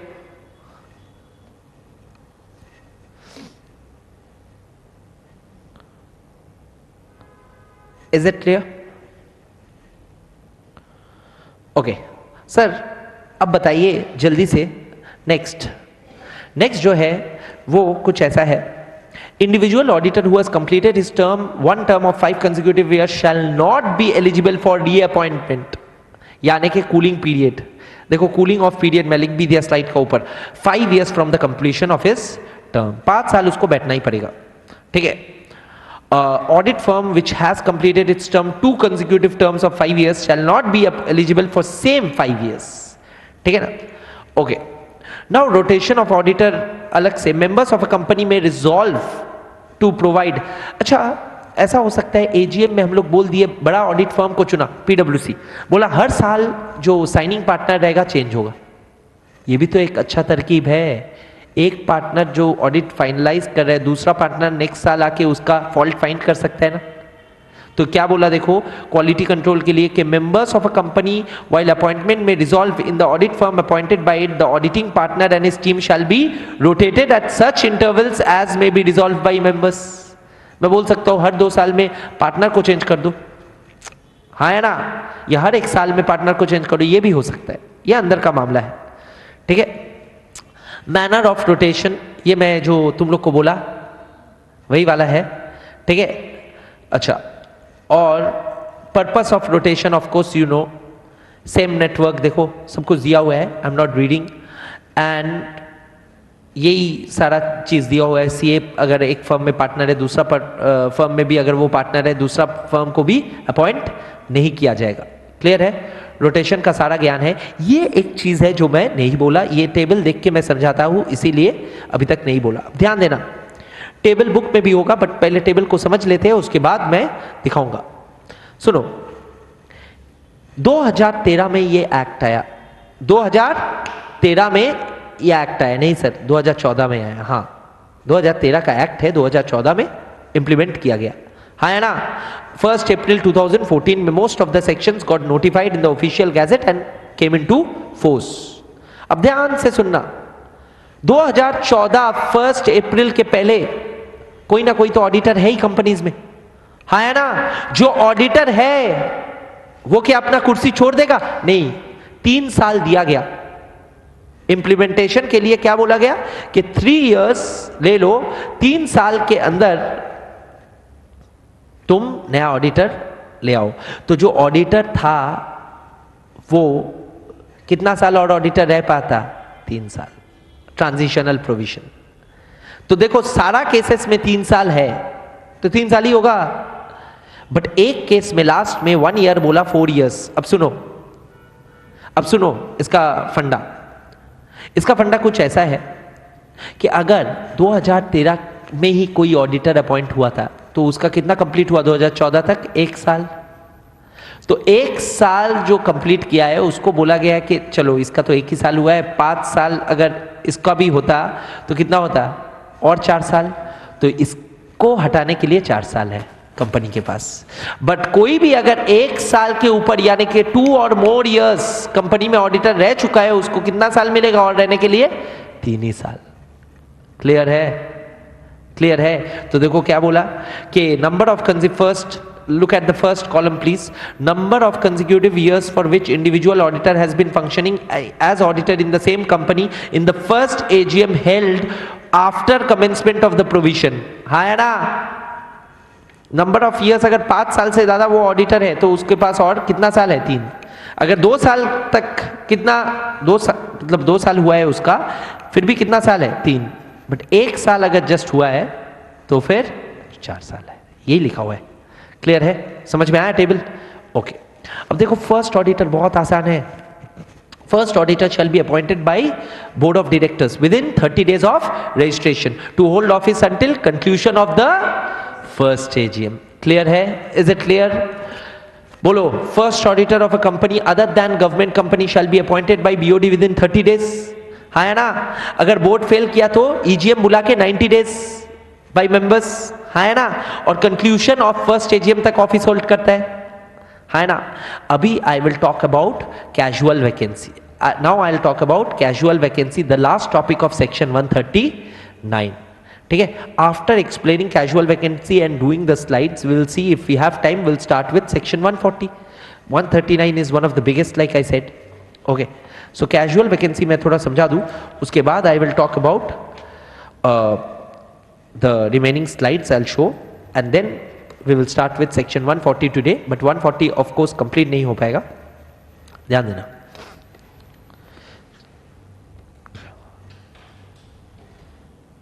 Filling up of casual vacancy.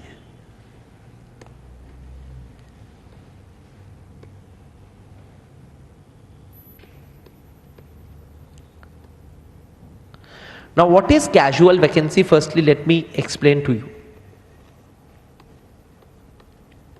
अच्छा, प्रैक्टिकली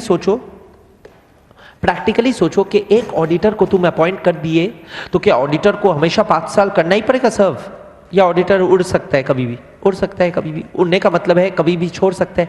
और जब ऑडिटर जब ऑफिस छोड़ देता है तब हम लोग बोलते हैं casual vacancy. Then we call that situation as casual vacancy. So what is the meaning of casual vacancy? Let us understand. Casual vacancy can be created in the office of an auditor by 4 means. इसलिए 4 arrows में drop down किया. हम लोग बोलते हैं इसको DDDR. DDDR. D for death. मर गया तो थोड़ी ना उसका आत्मा के ऑफिस होल्ड करेगा, ठीक है, death. Number 2D for disqualification. क्या? डिस्क्वालिफिकेशन.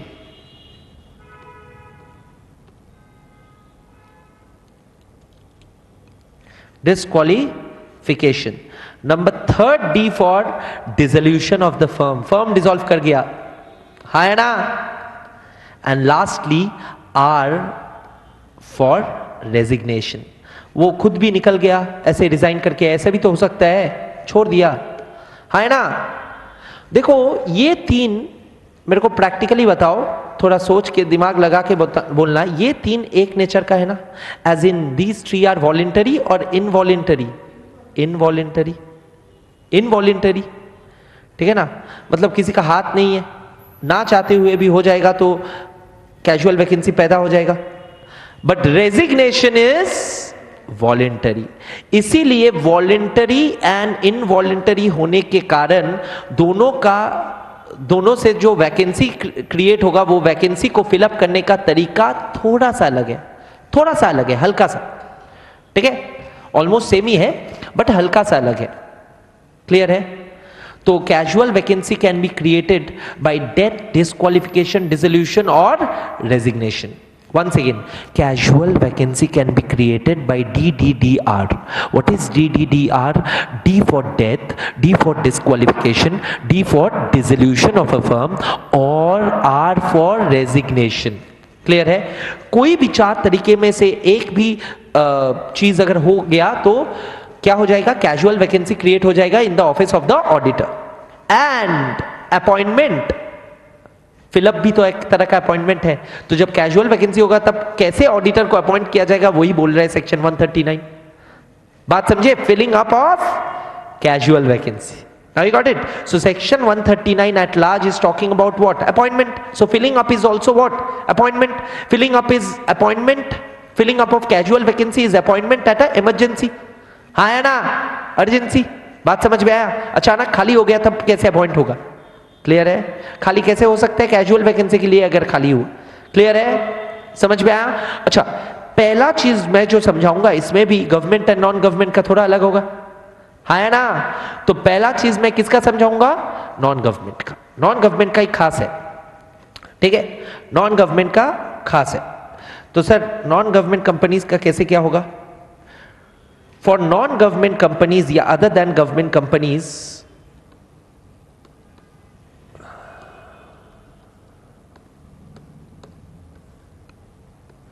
कैसे होगा?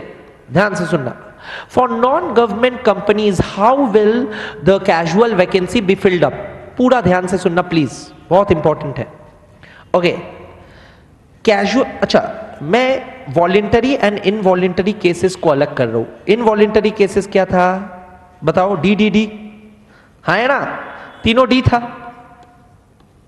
एंड वॉलेंटरी केसेस क्या था? हाँ, R एक ही था, खुद से छोड़ रहे, रिजाइन करके. ठीक है? क्लियर है? Is it clear? सो देखो दोनों का अलग तरीका है फिलिंग अप का। हाँ अच्छा बोलो तो कौन सा में फाउल प्ले हो सकता है, डीडीडी में या आर में? आर में। जहां पे मैं एज एन ऑडिटर छोड़ दे रहा हूं, मतलब मेरे को डर लग रहा है इसका फाइनेंशियल स्टेटमेंट्स ऑडिट करने का, क्योंकि इसका फाइनेंशियल स्टेटमेंट्स में गंदगी भरा हुआ है, मैं हाथ लगाऊंगा तो मेरा हाथ जल जाएगा, यानी कि मेरे को फाइन देना हो सकता है। वहां पे मैं डिजाइन कर दिया, या फिर मैनेजमेंट मेरे को ऑब्स्ट्रक्ट कर रहा है ऑडिट करने से अलग तरीके से, मैं डिजाइन कर दिया, हाँ है ना। इनवॉलेंटरी में तो कोई फाउल प्ले होने का चांस कम है, डेथ में भी फाउल प्ले हो सकता है बट उतना वो तो क्रिमिनल चीज हो गया। मैं बोल रहा हूँ डेथ डिसोल्यूशन और डिस्क्वालिफिकेशन में तो कोई फाउल प्ले नहीं है मैनेजमेंट का फाउल प्ले कहां पे हो सकता है? रेजिग्नेशन में, हाँ है ना, हाँ है ना। तो डेथ डिसोल्यूशन एंड डिस्क्वालिफिकेशन में फंडा बहुत क्लियर है, बोल दिया जिस दिन कैजुअल वैकेंसी होगा, from the date of casual vacancy, date of casual vacancy का 30 दिन के अंदर अंदर, वंस अगेन 30 डेज के अंदर अंदर कौन करेगा? मीटिंग थोड़ी ना बुलाओगे, बोर्ड, हाँ है ना, board of directors. Board of directors within 30 days of casual vacancy shall fill up such casual vacancy. Clear है? क्लियर है? समझ में आया? अच्छा, ये auditor once again office hold कब तक करेगा? Till when will such an auditor hold the office? Of course till the date of conclusion of the next AGM, till the date of conclusion of the next AGM. इसका भी 5 साल नहीं होगा। सुनो, 5 साल वाला ऑडिटर कौन होता है पता है? जिसको एजीएम में अपॉइंट किया जाता है। एजीएम में अपॉइंट किया जाने वाला हर ऑडिटर 5 साल वाला होगा, क्योंकि जनरल मेंबर्स तय करेगा, हाँ है ना। बोर्ड कौन होता है तय करने वाला? 5 साल वाला।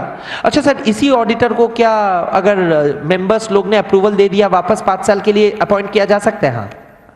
तो नेक्स्ट एजीएम तक ये ऑफिस होल्ड करेगा, नेक्स्ट एजीएम में वापस इसका नाम प्रपोज किया जाएगा, तब वो फॉर्मेलिटी से इसको 5 साल के लिए अपॉइंट किया जा सकता है। Is it clear? Is it clear? समझ में आया? तो ये है funda of appointment of auditor, sorry, filling up of casual vacancy in case of death, dissolution or disqualification. So such an auditor will hold office tenure will be till next AGM, till conclusion of ensuing AGM. Ensuing का मतलब होता है next. Is it clear? Is it clear? पूरा clear है ना? Okay, ध्यान से देखना। Sir what about resignation? अगर कोई ऑडिटर रिजाइन कर दिया तब तो फाउल प्ले हो सकता है, इसीलिए बोर्ड का हाथ में नहीं दिया। बोर्ड ही तो मैनेजमेंट है, बोर्ड तो चोरी करेगा, बोर्ड तो आराम से हटा के उसको बोलेगा हाँ रिजाइन कर, अच्छा हुआ मैं मेरा पार्टी को लेके आता हूं, है ना। तो तब बोर्ड के देखो, तब जो स्टेप्स है थोड़ा सा एक्स्ट्रा है, मैं बोला थोड़ा सा ही अलग है। डेट ऑफ कैजुअल वैकेंसी से 30 दिन के अंदर पहला चीज तो बोर्ड ही करेगा 30 दिन के अंदर। BOD shall appoint auditor,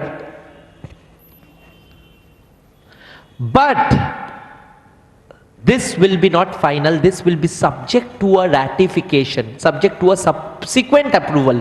Ratification का मतलब होता है subsequent approval. This appointment is subject to a ratification by members in an EGM within the next 90 days. Within the next 90 days. Clear है? Next 3 महीने के अंदर subject to a ratification in a meeting by members they are appointing. मतलब board का appointment अगर सही ना लगे, मेंबर लोग बदल भी सकता है। और यहां पे ये पावर दिया जा रहा है क्योंकि यहां पे ही तो गंदगी हो सकता है, बात समझे? तो इतना स्किलफुली बनाया गया, तो यहां से लिखना पड़ेगा subject to a ratification by members, है ना। रैटिफिकेशन का मतलब होता है सब्सिक्वेंट अप्रूवल। पहले अपॉइंट तो कर दो, खाली नहीं रहना चाहिए ऑफिस, इसलिए अपॉइंट कर दो, बट इसको अप्रूव किया जाएगा फर्दर बाय मेंबर्स। क्लियर है? और कब तक? With in next 3 months, with in next 3 months, यानी कि सुनो टोटल कितना हो रहा है 120 डेज, 30 प्लस 90, नेक्स्ट 3 मंथ्स बोला जा रहा है। तो नेक्स्ट 3 मंथ्स शेयर होल्डर्स या members shall pass OR to ratify the appointment, to ratify या अप्रूव द अपॉइंटमेंट। ये रैटिफिकेशन का मतलब है पहले काम हो गया बाद में अप्रूवल आ रहा है। क्लियर है? पूरा समझ में आया? Is it clear? सिर्फ यही डिफरेंस नहीं है, और एक छोटा सा डिफरेंस है, हल्का सा। जो ऑडिटर रिजाइन किया, जो ऑडिटर रिजाइन किया, उसके ऊपर भी एक ड्यूटी है 30 दिन के अंदर अंदर रेजिग्नेशन का। The auditor who has resigned, यानी कि the former auditor shall file a form with ROC। Resign किया है मतलब कुछ एक मामला है, तो ROC को बताओ। तो the auditor from the date of resignation, auditor यानी कि यहां से ही auditor shall file within 30 days form number ADT 3, ADT 3 with ROC, with ROC।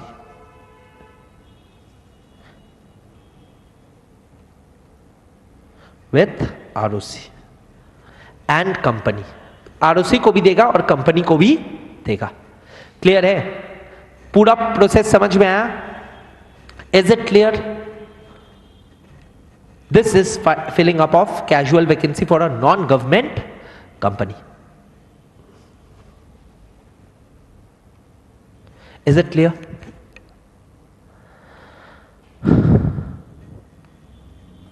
Okay, now government company, sir government company भी देख लो। This is a big section, I know. Okay, इतना in depth जब करेंगे तभी तो फायदा है, ऑडिट लॉ दोनों में फायदा है। और ये तो एक बेस है, बेस मतलब आप लोग as a CA when you get appointed as an auditor you must know all these very minutely ना, वेरी माइन्यूटली। CA लोग को ही जानना पड़ता है, एडवोकेट लोग इतना माइन्यूटली ये सब पता ही नहीं देता, क्योंकि वो लोग ऑडिटर हो भी नहीं पाएगा। क्लियर है? Okay, all right, can I go ahead? Okay, now filling up of casual vacancy in a government company. अच्छा, गवर्नमेंट कंपनी का माई बाप कौन है? CNAG। अभी तो बोला CNAG। तो गवर्नमेंट कंपनी में जो भी कैजुअल वैकेंसी भी हुआ कौन फिलअप करेगा? बोर्ड के बदले पहले CNAG। अगर CNAG बिजी है, कैग अगर बिजी है, बोल दिया नहीं टाइम नहीं है, तो फिर नेक्स्ट 30 डेज के अंदर बोर्ड, सेम चीज। ठीक है, तो पहला हिसाब जाता है डेट ऑफ कैजुअल वैकेंसी। अच्छा, गवर्नमेंट कंपनी में तो फाउल प्ले नहीं हो सकता है ना, DDDR चारों के लिए ही एक ही चीज होगा। DDDR कोई भी चीज के लिए एक तरह से ही फिलअप होगा casual vacancy. One is with in 30 days CAG, if CAG is fails to appoint within next 30 days BOD। Clear है? क्लियर है? आसान है ना, ये एकदम आसान है। अच्छा, गवर्नमेंट कंपनी का अगर रिटायरमेंट हो रहा है, रेजिग्नेशन हो रहा है ऑडिटर का, तो गवर्नमेंट कंपनी का ऑडिटर क्या फॉर्म ADT 3 भरेगा? हाँ, उसको भी भरना पड़ेगा। तो ऑडिटर will file ADT 3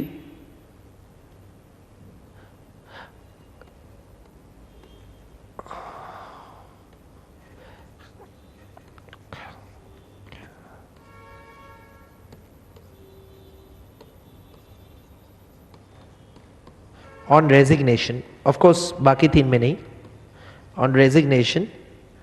अच्छा, मेरे को बताओ ADT 3 हम लोग क्या सीखे, किसके साथ फाइल होता है? ROC एंड कंपनी, एंड यहां पे एक एक्स्ट्रा गवर्नमेंट कंपनी है तो CAG को भी देना पड़ेगा, क्यों रिजाइन किया। क्लियर है? पूरा समझ में आया? तो ये है पूरा gist of section 139। Now let us finish off the slide first, copy it then.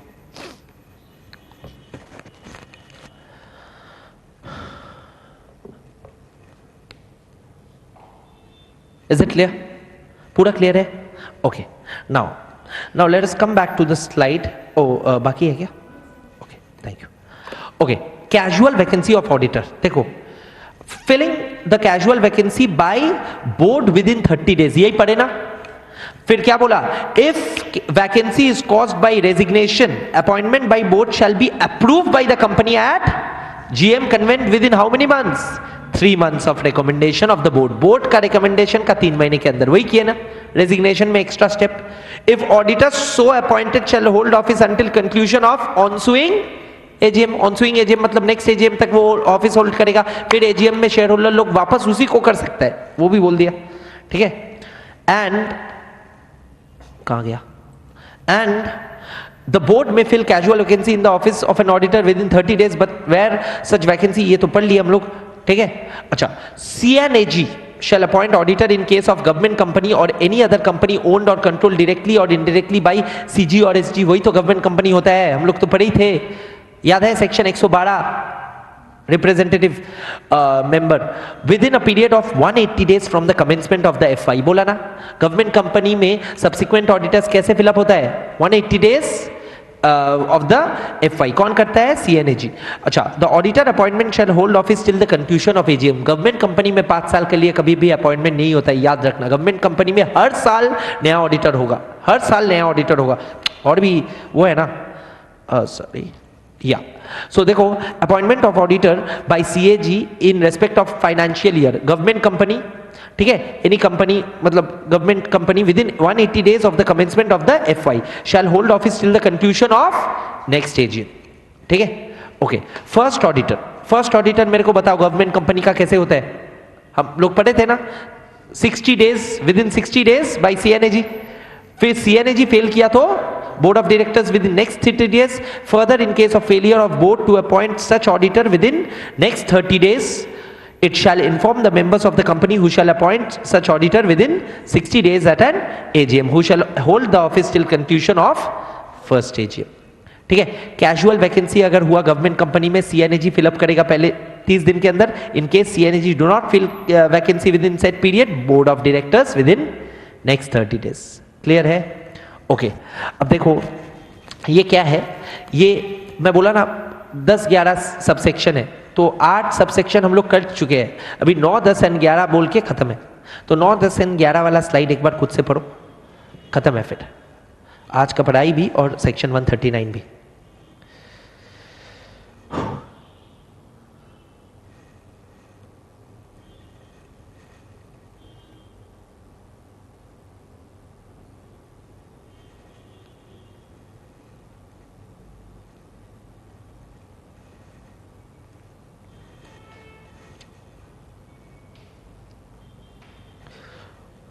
Okay, तो क्या बोला गया है, बोला गया है कि at any AGM a retiring auditor may be reappointed at an AGM if he is not disqualified for reappointment. Of course वापस क्वालिफिकेशन देखना पड़ेगा ना रीअपॉइंट के लिए, है ना। अच्छा, he has not given company a notice in writing to unwillingness, वो अनविलिंग है रीअपॉइंटमेंट के लिए, तो क्या उसको जोर करके रीअपॉइंट करा दोगे, नहीं। एंड लास्टली बोला अगर कोई स्पेशल रेजोल्यूशन, याद है स्पेशल नोटिस में रिमूवल ऑफ ऑडिटर पढ़े थे, याद करो सेक्शन 115, तो वही स्पेशल रेजोल्यूशन अगर वो नहीं हुआ। अच्छा, where at any AGM no auditor is appointed or reappointed, the existing auditor shall continue to be the auditor of the company, जाके ऑडिटर का पोजीशन खाली ना रहे, ठीक है। All these are mentioned in the subsections, this is inconsequential, नहीं बोलता फिर भी तुम यही सोच लेते, बट लिखा रहना चाहिए ना कानून में हर चीज, तो इसीलिए लिखा है, क्लियर है, समझ में आया। तो ये है फंडा। We have concluded section 139। Next class we will start with section 140। एक बार हेडिंग देख लो, removal, resignation of auditor and giving of special notice. तो removal of auditor is section 140। Section 140 next class cover होने के बाद सेक्शन 141 भी होगा।